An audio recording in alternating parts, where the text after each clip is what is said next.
귀한 은혜가 함께 하시기를 간절히 바랍니다. 오늘은 하나님의 말씀을 우리 함께 나누겠는데 벌써 2월도 두 번째 주일이 되었네요. 그렇죠? 제 목소리가 지금 상당히 허스키하죠? 네. 제가 지난 주일 설교할 때 부흥 강사 이야기를 했는데 하나님이 부흥 강사 스타일로 한번 설교해보라 그랬는지 아주 목소리를 아주 그냥 고래고래 소리를 질러야만 되는 이 목소리로 변화시켜 주셨습니다. 할렐루야. 네, 뭐 이렇게 하시잖아요. 부흥 강사분들 성령이 임할지어다 할렐루야 뭐 이제 이러는데 저는 가만히 있어도 그렇게 되니까 오늘 아주 은혜가 넘칠 것 같습니다. 좀 듣기에 불편하시더라도 하나님의 음성이라 여겨주시고 그렇게 오늘 하나님의 말씀 나누도록 하겠습니다. 오늘은요 사도행전 강의 5번째 베드로의 오순절 설교라고 하는 제목으로 우리 하나님의 말씀 함께 나누도록 하겠습니다. 드디어 약속하신 성령께서 임하셨습니다. 바람소리 같은 것이 났고 또 불의 혀 같은 것이 임하여 주셨습니다. 각 사람의 머리에 그렇게 성령님이 임재하셨습니다. 그것은 사람의 바람이나 사람의 의도가 아니라 하나님의 강권적인 역사였습니다. 그래서 많은 사람들이 성령이 충만해졌습니다. 그들은 성령 임재를 겪은 이전과 이후가 완전히 다른 사람이 되어버렸습니다. 완전히 다른 사람들이 되어버렸던 것입니다. 성령께서 그들에게 임재하셨을 때에 그들에게 어떤 일이 일어났는가? 성령께서는 그들에게 말하게 하셨다 그랬습니다. 말하게 하셨다. 각각 다른 언어로 말하기를 시작했다. 그런데 그때 그들이 무엇을 말했는가? 하나님의 큰 일, 바로 복음을 말하기 시작했다. 성령님이 임재하신 이유는 무엇인가? 많은 사람들에게 그들이 보았던 것, 그들이 경험했던 예수 그리스도의 죽음과 부활, 그리고 그들을 깨닫게 하시는 것, 바로 그것이 하나님의 대속 제물로 이 땅에 오신 예수 그리스도에 관한 것이다. 그 복음을 전하게 하시기 위하여 성령께서 그들에게 임하셨다는 것입니다. 이 일을 보고 많은 사람들이 놀라고 당황했으며 또 어떤 사람들은 조롱하고 새 술에 취했다. 그렇게 성경은 기록하고 있습니다. 여기까지가 지난주에 우리가 나눴던 말씀입니다. 성령을 받은 12 사도들이 예루살렘에 모인 사람들 앞에 섰습니다. 그 자리에서 11 사도들과 함께 베드로가 앞에 나서서 소리를 높여 말하기 시작했습니다. 이것이 바로 오늘 우리가 나누게 되는 이 말씀입니다. 사도행전에 나오는 첫 번째 설교, 베드로의 오순절 설교의 내용인 것이죠. 사도행전 2장 14절로 36절까지의 말씀이 바로 그 내용인 것입니다. 오늘 그 부분의 첫 번째 말씀 14절 15절 말씀 우리 함께 읽겠습니다. 시작. 베드로가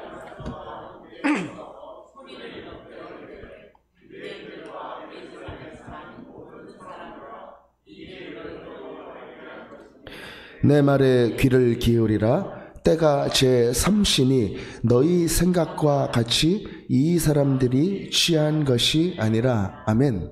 베드로가 소리를 높여서 사람들 앞에 서서 이야기를 하기 시작했습니다. 누구에게요? 유대인들아, 그리고 예루살렘에 사는 모든 사람들아, 내 말에 귀를 기울여라. 우리는 지금 술 취한 게 아니다. 지금이 오전 9시인데 무슨 술이 취했단 말이냐. 이것은 성령이 우리에게 임했기 때문에 나타나는 일이다. 담대하게 베드로가 그 사람들 앞에 서서 성령이 임하기 전에는 숨어 있었던 그들이 다시 나타나서 그들의 예루살렘에서 선포하고 있다는 것입니다. 사랑하는 여러분, 성령이 임재하시면 우리는 담대해질 수 있다는 것입니다. 담대해집니다. 우리 한번 따라해 볼까요? 성령이 임하면 담대해진다. 아멘. 용기가 없었는데 성령이 임하면 용기가 생기고, 혼자 있을 때는 겁도 나고 어떻게 나가지 그랬는데 성령이 임하면 나가게 되고 이야기하게 되고 선포하게 된다라는 것입니다. 사랑하는 여러분, 언제든지 우리가 성령에 의지하여 우리가 살고 있는 삶의 자리에서 하나님의 말씀을 선포할 준비를 하면서 살아가십시오. 여러분, 하나님께서는 우리에게 복음을 말하기를 원하십니다. 복음을 말하게 하시기 위하여 성령께서 우리를 찾아오시는 것입니다.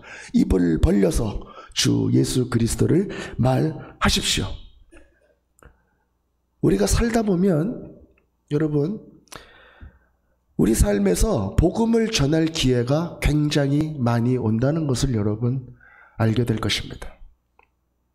친구들과 이렇게 만나는 자리에서, 또는 친척들과 이렇게 만나는 그런 자리에서, 또는 전혀 모르는 사람들과의 그 만남 속에서도 가만히 생각해 보면, 아, 내가 복음을 전할 자리로구나 라고 깨닫는 그런 일들이 굉장히 많다라는 것입니다. 저 같은 경우만 해도 그래요. 제 친구들 만나면 도대체 교회에서는 뭘 말하는 거냐? 아예 대놓고 멍석을 깔아주는 경우들도 있습니다. 목사이기 때문에. 친구들 앞에서. 그리고 친척들 앞에서도 그런 자리에서 기도해달라 그러고, 가만히 있어도 이렇게 복음을 전할 수 있는 그런 기회들이, 위로해 줄 수 있는 그런 기회들이 많이 있다라는 것입니다. 여러분들도 그런 기회들이 많이 있을 것입니다.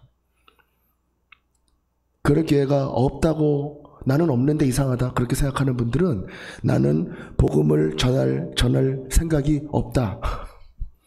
만약에 내가 전해야 되겠다라고 생각을 하고 있다면 그런 기회는 반드시 나에게 찾아오게 된다는 것이죠.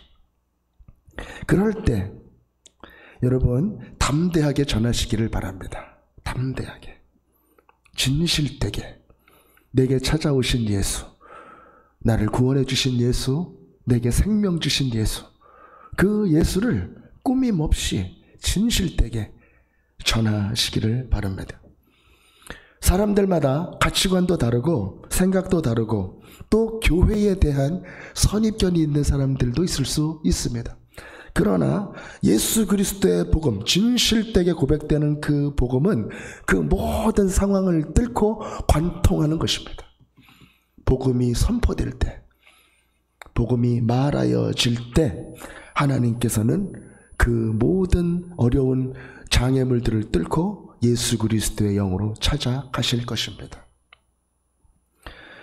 내가 무엇을 전해야 할까? 그것도 염려하지 마십시오. 내 마음속에 하나님을 전해야 되겠다, 하나님을 고백해야 되겠다, 그 진실된 마음을 가지고 있다면 하나님께서는 때와 상황에 맞게 우리에게 할 말을 알려주실 것이다 라는 것입니다. 여러분 생각하십시오. 나도 전할 수 있다.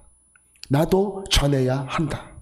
나도 말씀을 가진 사람이다. 우리 한번 따라해 볼까요? 나도 전할 수 있다. 할렐루야. 아멘. 부흥 강사 같나요? 베드로는 지금 누구에게 이 말을 하고 있습니까? 14절에 보니까 그렇습니다. 유대인과 예루살렘에 사는 모든 사람들을 대상으로 말씀을 하고 있습니다. 유대인과 예루살렘에 사는 모든 사람들, 누구일까요? 바로 구약의 배경을 가지고 있는 유대인들이다 라고 하는 뜻입니다.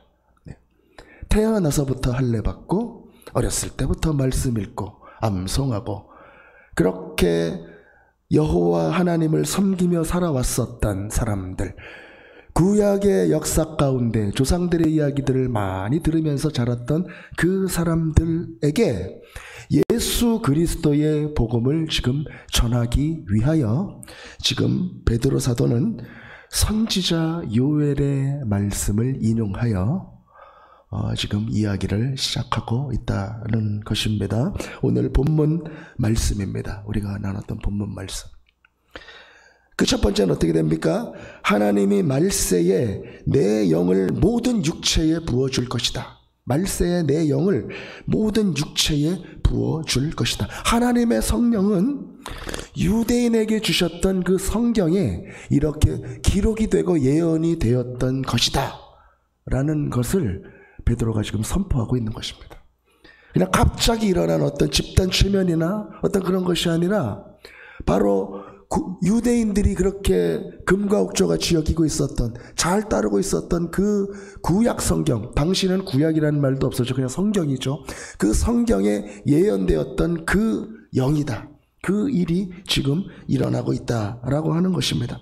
술 취한 것도 아니다. 그냥 하나님께서 주시기로 한 것을 주셨을 뿐이다. 그렇게 선포합니다. 그리고 또 이야기합니다. 계속 요엘 선지자를 통해서 하시는 말씀입니다. 자녀들은 예언할 것이고 젊은이들은 환상을 보고 너희의 늙은이들은 꿈을 꿀 것이다. 그리고 내가 내 영을 내 남종과 여종들에게 부어줄 것이다. 그들이 예언을 할 것이다. 내 영이 임했을 때에 사람들은 예언을 하고 환상을 보고 꿈을 꾸게 될 것이다. 남녀노소를 불문하고 그들은 하나님의 영에 취해서 미래의 일들을 이야기하는 그런 일들이 일어나게 될 것이다. 그것이 바로 요엘 선지자가 미리 예언했었던 그 일이다라는 것입니다. 저는 오늘 이 자리에 있는 모든 청소년들, 청년들, 모든 다음 세대들에게 성령이 임하시기를 간절히 축복합니다. 성령이 임할 때에 그들이 꿈을 꾸게 될 것입니다. 오늘 말씀처럼 성령이 임하게 되었을 때에 그들이 지금은 보이지 않는 미래의 일들을 생각하게 될 것입니다. 성령이 임하였을 때에 내 삶의 의미와 목적이 더욱더 분명하게 내게 찾아오는 그 일들이 일어나게 될 것입니다. 왜 예배를 드려야 하는지, 왜 예배가 나에게 소중한지, 하나님 앞에 서 있다라는 것이 얼마나 행복하고 좋은 일인지 성령이 그 청소년들에게, 청년들에게 임하였을 때에 그것이 분명하게 나타나게 될 것이다 라고 하는 것입니다. 그리고 이 자리에 있는 모든 장년분들, 그리고 시니어분들, 남녀노소 상관없이 하나님의 영에 충만히 거하시기를 간절히 축복합니다. 늙은이들도 환상을 보고 젊은이들도 꿈을 꾸고 예언을 하고 남녀노소가 따로 있지 않다는 것입니다. 하나님의 영이 임하였을 때에 그 자리에는 미래의 일들을 꿈꾸고 하나님의 일들이 품어지는 역사가 일어나게 된다. 그것이 바로 요엘의 말씀을 인용하면서 이야기하는 사도 베드로의 메시지인 것입니다. 저는 오늘 청소년들이 오늘 또 교육 헌신 예배로 이렇게 드리게 되는데 정말 그런 생각을 저는 해봐요. 찬양할 때 막 박수 소리가 들리는 거예요. 예. 청소년부 예배 드리고 뭐 청년부도 따로 모여서 예배 드릴 때 막 박수 치고 막 그 자리에서 막 하나님께 기도하는 방언 기도 소리, 그리고 하나님께 기도하는 그런 중보 기도 소리가 막 크게 들리는 그런 꿈을 꿔봅니다. 우리 교회는 누가 그러더라고요. 제가 부임해 보니까 시족 사회라고. 그래서 꼬마 때부터 다 커가고 아들, 손자, 며느리 이렇게 하면서 나도 모르게 이렇게 배운 신앙, 이렇게 쫓아가는 신앙, 이런 모습들이 이 안에 있을 수 있다는 것입니다. 어느 교회나 다 마찬가지예요. 그러나 그 안에 정말 진정으로 그 사람이 성령을 만나게 되고 개인적인 하나님과 대면하는 시간을 갖게 된다면 그 사람은 바로 하나님을 향하여 거룩한 두 손 높이 들고 찬양하게 된다는 것입니다. 기도하게 된다는 것입니다. 예배하는 사람들이 된다는 것입니다. 중고등부 청소년부가 예배할 때 우리 하나님께 예배합시다. 좋습니다 선생님, 아멘, 그러고 막 손 들고 하나님과 직접 대면하는 그러한 찬양이 일어나는 꿈을 여러분 한번 꿔보시겠습니까? 아무도 말릴 수가 없습니다. 그 예배는 누가 하락을 해가지고 하는 예배가 아닙니다. 하나님을 바라보고 우리 예배합시다. 그럼 하나님 바라보는 거예요. 앞에 있는 사람 바라보는 게 아니라 하나님 바라보고 막 이렇게 찬양하는 그 모습이 우리 청소년부, 청년부 사이에 일어나기를 간절히 축복합니다. 이런 일들이 가능하다는 것입니다. 언제요? 성령이 임하였을 때. 성령을 사모하시기 바랍니다. 뜨겁게 기도하시기 바랍니다. 오늘 오후 시간에도 우리 교육 목사님 인도에서 우리 기도회가 있을 텐데 그 기도 시간에 한번 여러분 열심히 기도하시기 바랍니다. 다음 세대만을 위해서 한번 기도하십시오. 성령이 임재하게 해달라고 기도하시기를 바랍니다. 성령이 충만하게 임재해 주실 때 이 모든 일들이 일어나게 될 줄로 굳게 믿는 것입니다. 베드로는 또 전합니다. 예수가 다시 오시는 날, 그 날이 오기 전에, 종말의 때이죠. 해가 변하여 어둠이 되고 달이 변하여 피가 되는 그런 징조가 있을 것이다. 그러나 누구든지 주의 이름을 부르는 자는 구원을 얻게 될 것이다. 할렐루야. 아멘. 이 구원의 메시지를 지금 사도 베드로는 전파하고 있는 것입니다. 성령을 받고 그 영으로 꿈꾸고 환상을 보고 예언을 하는 사람들은 그 종말과 예수님이 다시 오실 것이라는 것을 알게 된다는 것입니다. 그러나 그 사람이 어느 시간에 있든지 어느 때에 있든지 주 예수 그리스도 이름을 부를 수 있기 때문에 그는 구원을 받게 된다. 그것이 바로 요엘 선지자의 말씀을 인용하여 베드로가 전파한 첫 번째 메시지였던 것입니다. 그리고 베드로는 이어서 사도행전 2장 22절에서 24절까지 예수 그리스도를 그 공생애와 그 죽음과 부활에 대해서 많은 유대인들에게 증거합니다. 우리 함께 22절로 24절까지 함께 읽겠습니다. 시작. 이스라엘 사람들아 이 말을 들으라. 너희도 아는 바와 같이 하나님께서 나사렛 예수로 큰 권능과 기사와 표적을 너희 가운데서 베푸사 너희 앞에서 그를 증언하셨느니라.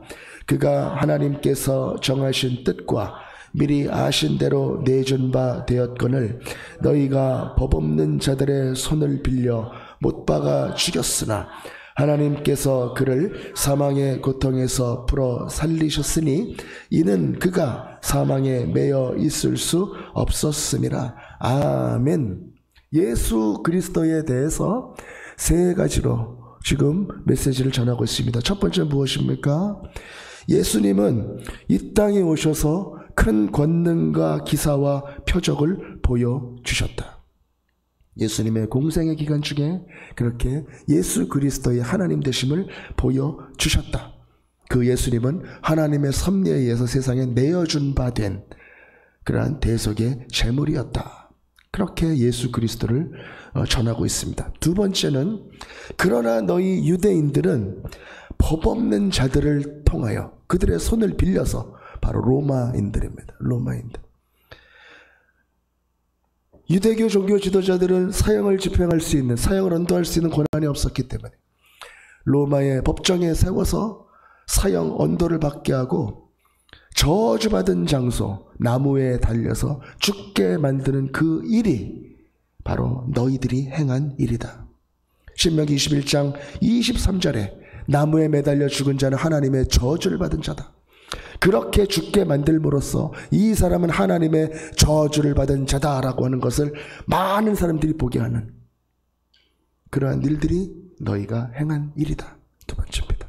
그러나 세 번째, 지금 베드로는 말합니다. 그렇게 죽으셨지만 하나님께서는 예수 그리스도를 사망의 고통에 풀어 거기에 매여 놓으실 수 없었다. 그래서 그곳으로부터 풀어서 다시 살려주셨다. 부활하셨다. 그래서 그분이 하나님의 아들이신 것이 증명이 되었다. 그렇게 지금 세 가지로 예수 그리스도에 대해서 지금 이야기하고 있는 것입니다. 사랑하는 여러분, 지금 베드로는 누구를 무엇을 전하고 있습니까? 바로 예수 그리스도를 전하고 있는 것입니다. 그의 메시지, 첫 번째 메시지는 처음부터 끝까지 모두 예수 그리스도인 것입니다. 우리를 위해 이 땅에 오시고 우리를 위해 죽으시고 부활하신 그 어린 양 예수를 지금 베드로는 증거하고 있다는 것입니다. 사랑하는 여러분, 예수님이 빠진 그런 복음은 없습니다. 복음의 핵심은 바로 예수님이라는 것입니다. 사랑하는 여러분, 아무리 좋은 말도, 아무리 교훈이 되는 말도 그 말에 예수 그리스도가 들어있지 않다면 안 된 말이지만 그것은 복음이 아닌 것입니다. 모든 복음에는 예수 그리스도가 들어있어야 한다. 예수님은 하나님의 아들이시다. 예수님은 우리를 위해서 이 땅에 오셨다. 그리고 우리를 위해 죽으셨다. 부활하셨다. 그리고 다시 오실 것이다. 예수를 믿을 때 우리는 영원한 생명을 얻을 수 있다. 이것이 복음인 것입니다. 이것이 변하지 않는 복음인 것입니다. 사도 바울은 이야기했습니다. 이 복음에 어떤 것도 더하거나 빼서는 안 된다. 하늘에서 온 천사들이더라도 또 복음에 목숨을 건 우리들이더라도 이 복음 외에 다른 복음을 전하면 저주를 받을 것이다. 그렇게 이야기를 하였습니다. 그것이 바로 복음의 핵심입니다. 사랑하는 여러분, 여러분들 축복합니다. 복음을 말하십시오. 여러분들의 삶의 자리에서 담대하게 복음을 증거하십시오. 예수님이 하나님이시다. 예수님은 나의 구주시다.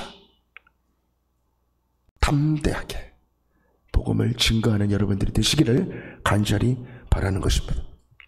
어떤 분들은 이런 분들이 있어요. 나는요, 옛날에 러시아에 있을 때 청년이 그렇게 저에게 이야기를 했던 적이 있어.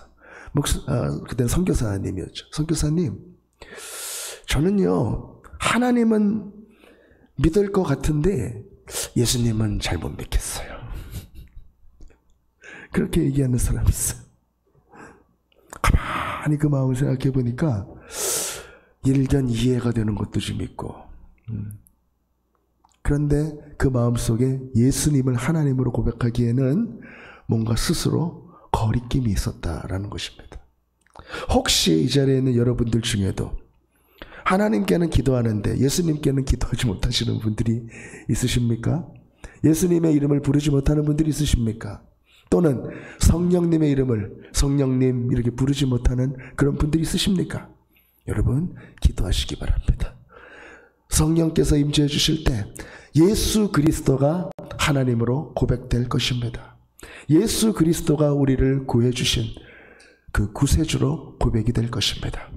예수 그리스도가 우리의 입을 통하여 우리의 중심으로부터 분명하게 고백되어지는 역사가 우리 모두에게 있기를 간절히 축복합니다. 유대인들이 바로 그랬습니다. 유대인들이 하나님은 믿겠는데 예수는 못 믿겠다. 그래서 십자가에 못 박은 거 아니겠습니까? 사실 하나님도 제대로 믿지도 못한 것이면서 그랬던 것이죠.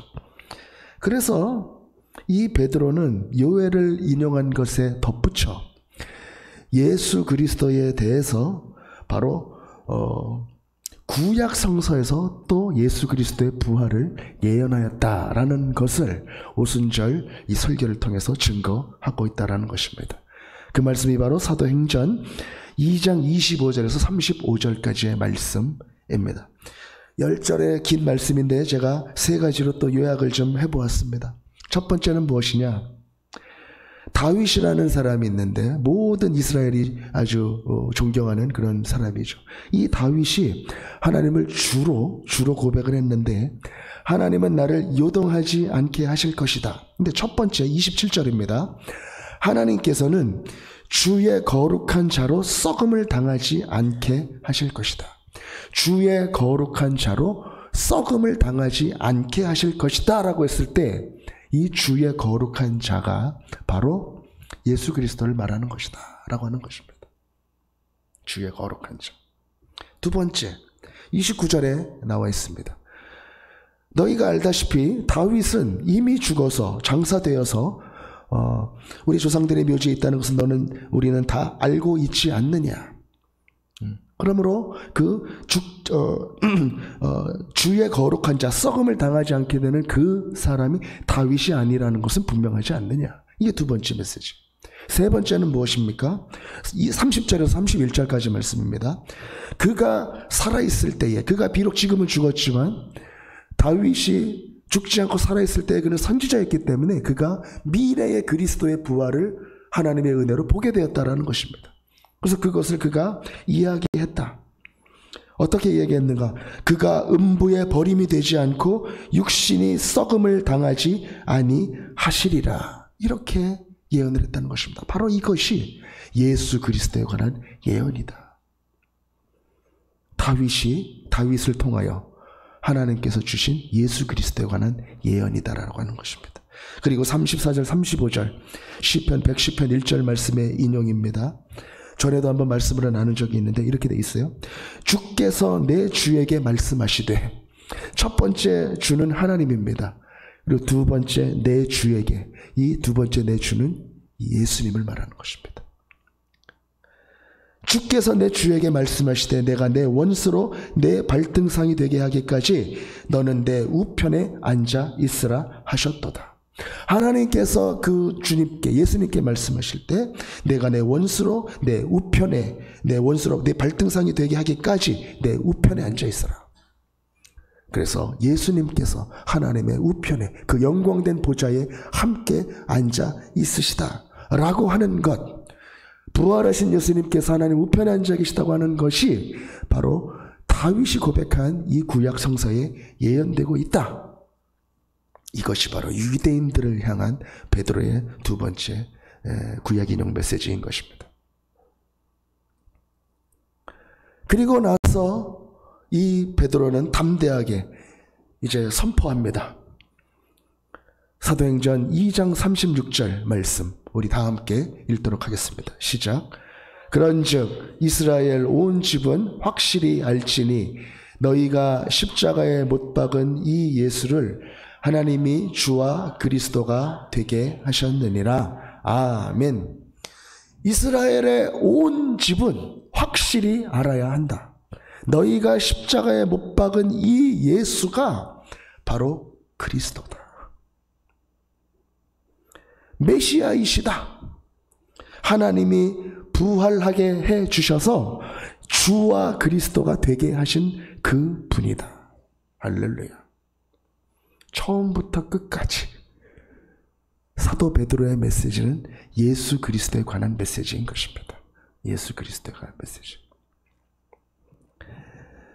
사랑하는 여러분, 성령이 임하면 우리는 예수를 분명히 고백하게 됩니다. 성령님이 임하면 우리는 예수 그리스도가 바로 살아계신 하나님의 아들이심을 분명히 혼동하지 않고 갈등하지 않고 고백하게 된다라고 하는 것입니다. 사랑하는 여러분, 성령님을 구할 때 이렇게 또 기도하십시오. 하나님, 성령을 내게 주사 말씀이 잘 깨달아지게 하여 주옵소서. 성령이 내게 임하사 예수님이 잘 분별되게 하여 주시고 고백되게 하여 주옵소서. 하나님, 말씀을 성령을 의지하여 잘 읽게 하시고 말씀을 성령에 의지하여 잘 깨닫게 하시고 말씀 가운데 주시는 하나님의 메시지를 성령의 인도하심을 따라 잘 받아서 우리가 전하는 말씀의 능력이 있게 하여 주옵소서. 그렇게 여러분 기도하시기를 간절히 바라는 것입니다. 우리 한번 따라해 볼까요? 성령 받고 말씀 잘 읽자. 성령 받고 말씀 잘 깨닫자. 목소리가 작습니다. 부흥 강사가 왔는데.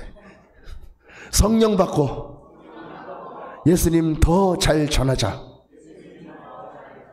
할렐루야. 아멘.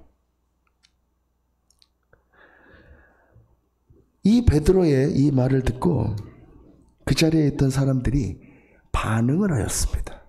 아주 놀라운 일입니다. 베드로가 이렇게 오직 예수 그리스도를 전했는데 그 자리에 모였던 많은 유대인들이 반응을 하였습니다. 사도행전 2장 37절 말씀 함께 읽겠습니다. 시작. 그들이 이 말을 듣고 마음에 찔려 베드로와 다른 사도들에게 물어 이르되 형제들아 우리가 어찌할꼬 하거늘. 아멘. 형제들아 우리가 어찌할꼬. 이렇게 그 복음에 대한 반응이 나왔습니다. 마음에 찔려. 여러분들이 살다 보면 마음에 혹 찔릴 때가 있죠.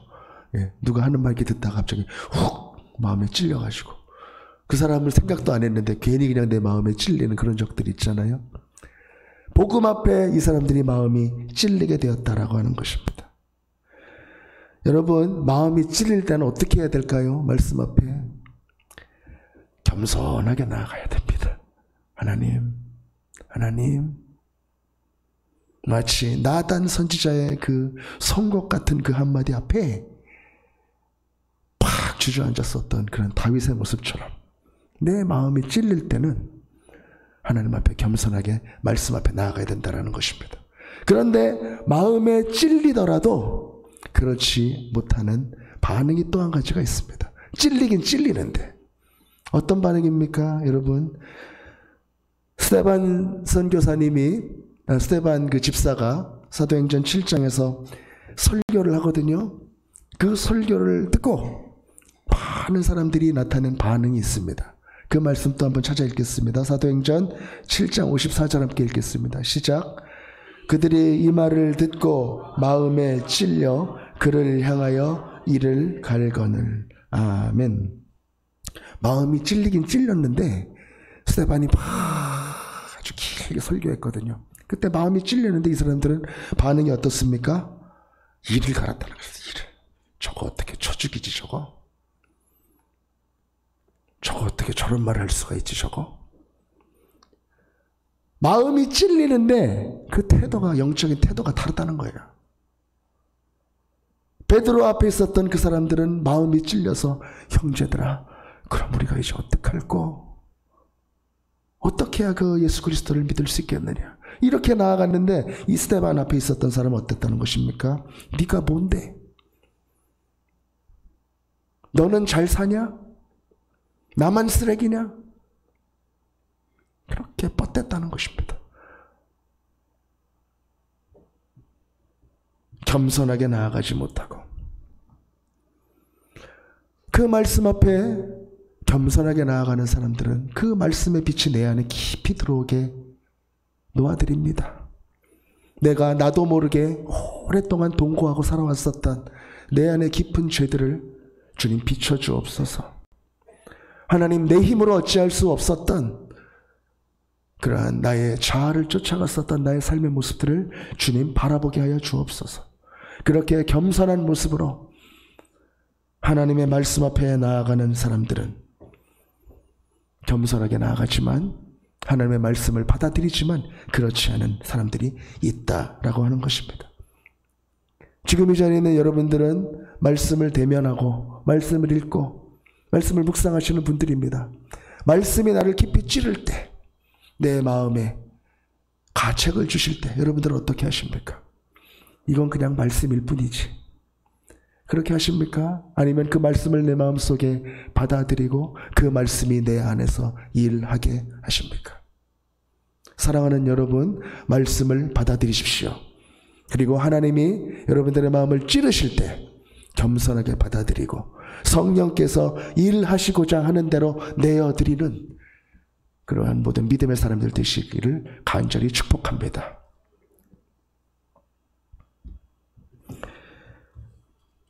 베드로의 이 오순절 설교를 듣던 사람들이 마음이 찔려서 형제들아, 이제 우리가 어찌할꼬? 그렇게 이야기했을 때 베드로가 그들에게 말합니다. 38절 말씀입니다. 제가 읽겠습니다. 베드로가 이르되 너희가 회개하여 각각 예수 그리스도 이름으로 세례를 받고 죄사함을 받으라. 그리하면 성령의 선물을 받으리니. 아멘. 무엇입니까? 첫 번째, 회개하라. 회개하라는 것입니다. 사랑하는 여러분, 여러분들 속에 혹시 하나님 앞에 잘못한 거 있으면 다 회개하시기 바랍니다. 그냥 그럭저럭 살면서 이 정도는 하나님이 모르시겠지 그러면서 했었던 것들이 있다면 다 회개하시기 바랍니다. 하나님 아버지 앞에. 지금 베드로가 회개하라고 얘기하고 있습니다. 그리고 또 무엇입니까? 예수 그리스도 이름으로 세례를 받고 죄사함을 받아라. 세례를 받아라. 우리는 이미 세례를 받았기 때문에 다시 받을 필요는 없겠죠. 그러나 우리는 매 순간순간마다 다시 한번 우리를 깨끗하게 씻으신 어린 양의 보혈의 피 아래로 가야 한다라는 것입니다. 그렇게 우리의 죄가 또 씻어지는 역사를 체험해야 한다는 것이죠. 그리하면 성령의 선물을 받을 것이다. 성령을 선물로 받을 것이다. 성령이 찾아오실 것이다. 그렇게 지금 사도 베드로는 이야기합니다. 회개하라, 믿어라, 깨끗하게 죄를 씻어라. 그리고 성령의 임재를 받아라. 이것이 유대인들에게 전했던 사도 베드로의 놀라운 첫 번째 설교의 내용입니다. 그리고 2장 39절에서 또 사도 베드로는 말합니다. 이 약속은 너희와 너희 자녀와 모든 먼데 사람 곧 주 우리 하나님이 얼마든지 부르시는 자들에게 하신 것이라 하고. 아멘. 이 속죄와 구원의 약속의 대상은 누구인가? 첫 번째 누굽니까? 너희는 누굽니까? 유대인이죠. 그죠? 그리고 두 번째는 누굽니까? 너희 자녀. 유대인들의 자녀면은 유대인들이죠. 그런데 또 한 대상을 이야기하고 있습니다. 누굽니까? 모든 먼데 사람, 곧 주 우리 하나님이 얼마든지 부르시는 자들에게 하신 것이다. 모든 먼데 있는 사람들, 누굽니까? 이방인들입니다. 이방인들. 구약을 알지 못하고 하나님의 말씀을 알지 못한 그 사람들에게도 하나님이 얼마든지 부르시는 자들도 하나님께서는 이 구원의 약속을 주셨다는 것입니다. 지금 유대인 베드로는 유대인들 앞에서 이 말씀을 전합니다.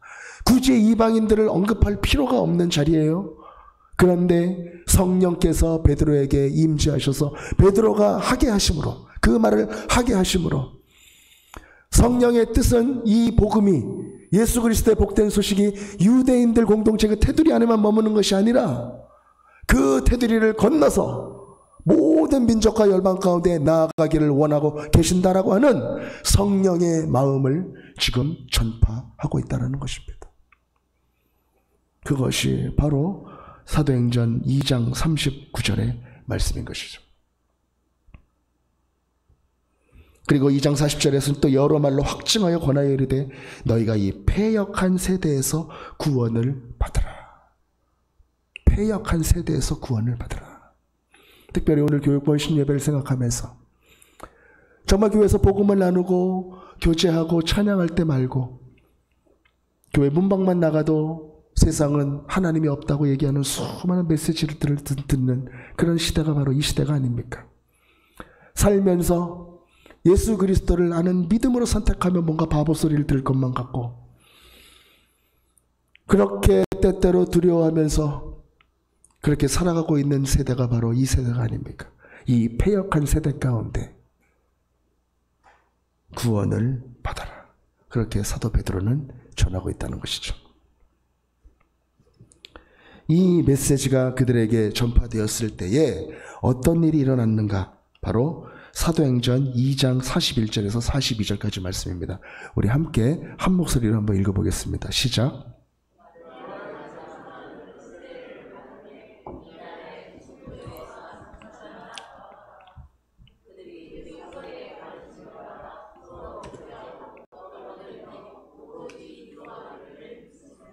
아멘. 많은 사람들이 이 베드로의 설교를 듣고 마음을 돌이켰습니다. 그리고 세례를 받았습니다. 그날의 숫자가 3,000명이나 되었다. 120명이 모여있던 그 자리가 3,120명이 되었습니다. 그 믿게 된 사람들이 무엇을 했는가? 42절 사도의 가르침을 받았습니다. 사도의 말씀을 들었다는 것이죠. 그리고 또 서로 교제하였습니다. 말씀을 나누고 삶을 나누면서 교제하였을 것입니다. 그리고 떡을 떼었다. 성찬과 애찬을 나누었다라고 하는 뜻이죠. 그리고 오로지 기도하기에 힘썼다. 120명이 모여있을 때도 기도했는데 성령 임재해서 전파했을 때 그 말씀을 듣고 믿게 된 3,000명도 모여서 역시 기도하였다. 성령께서 임재하셔서 드디어 예루살렘에 큰 역사를 시작하신 것입니다. 할렐루야. 이제 말씀을 맺겠습니다. 우리 이주연 집사님 앞으로 나와서 좀 찬양을 도와주시기 바라고요. 사랑하는 여러분, 오늘 우리가 사도행전에서 나오는 첫 번째 복음 설교의 말씀을 드리면서 그 복음 전파의 반응에 대해서 우리는 함께 나누었습니다. 성령이 임재하시는 곳에 복음이 말하여집니다. 예수가 전파됩니다. 그리고 베드로와 11 사도들은 그렇게 복음을 전하였으며 그 설교는 성령께서 그 설교를 듣는 사람들의 마음을 움직여 주셔서 3,000명이 회심하는 역사가 있게 되었습니다. 사랑하는 여러분, 성령께서 전하게 하시는 그 복음을 전하십시오. 담대하게. 성령께서 찾아가셔서 변하게 해주실 것입니다. 성령께서 그것을 원하고 계십니다. 그 거룩한 하나님의 일에 동참하는 우리 모두가 되시기를 바랍니다. 그렇게 복음을 믿고 복음을 살고 또 복음을 전하는 모든 예수 그리스도의 복음의 제자리 되시기를 우리 구주 예수 그리스도 이름으로 간절히 축복합니다. 아멘.